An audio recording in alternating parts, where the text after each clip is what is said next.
Drama serial Mahnoor کی اگلی قسط میں ہم دیکھیں گے کہ زین اور مہوش کا ولیمہ ہو جاتا ہے۔ جب زین مہوش سے کہتا ہے کہ زندگی میں ایسے بہت سے برے خواب ہوتے ہیں جو انسان کو ہمیشہ کے لیے یاد رہ جاتے ہیں اور کچھ بھی بھلانے نہیں دیتے، وہ مہوش کا ہاتھ تھام لیتا ہے، یعنی وہ اس کو یہ یقین دلاتا ہے کہ یہ ہم دونوں کی نئی شروعات ہے اور وہ اس کے ساتھ ہی اپنی زندگی گزارنا چاہتا ہے۔ مہوش اس سب سے بہت خوش ہوتی ہے، مگر اندر ہی اندر وہ حیران بھی ہو رہی ہوتی ہے۔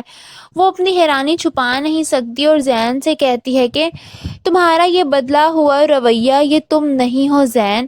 وہیں زین تو چال چل رہا ہوتا ہے کیونکہ وہ بھی مہوش کی اصلیت سے واقف ہوتا ہے۔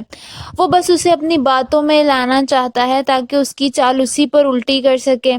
وہ اپنے دوست کے پاس جاتا ہے اور کہتا ہے کہ مجھے مہوش کو اس بات کا یقین دلانا ہے اور اس بات کا یقین دلانا بہت ضروری ہے کہ میں ہر چیز سے لا علم ہوں اور مجھے اس کی ہر بات پر یقین آ گیا ہے کہ ماہنور اپنی مرضی سے گئی تھی تاکہ اس کو شک نہ ہو سکے کہ میں بھی صرف ڈرامہ کر رہا ہوں۔ وہی علیزہ دانش کے پاس جاتی ہے اور اسے ماہنور کے بارے میں سمجھاتے ہوئے کہتی ہے کہ ماہنور بھی تمہاری بہن ہے، تمہیں اسے ڈھونڈنا چاہیے، ہو سکتا ہے کہ اسے تمہاری ضرورت ہو۔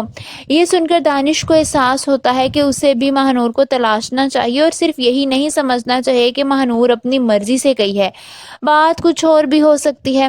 وہی ماہنور کو لگتا ہے کہ زین نے اس کے ساتھ بے وفائی کی ہے۔ وہ اس کی تصور کو مخاطب کر کے کہتی ہے کہ تمہاری طرح تمہارے دعوے بھی جھوٹے ہیں اور کھوکھلے ہیں۔ وہیں وہ اپنی قید سے بہت زیادہ تنگ آ جاتی ہے۔ وہ سیٹھ اکرم سے کہتی ہے کہ مجھے اپنی چلتی ہوئی سانسوں سے رہائی دے دو، مجھے ان سے نفرت ہو گئی ہے، مجھے مار کے رہا کر دو، یہاں تک کہ وہ روتے ہوئے اس کے سامنے ہاتھ تک جوڑ لیتی ہے۔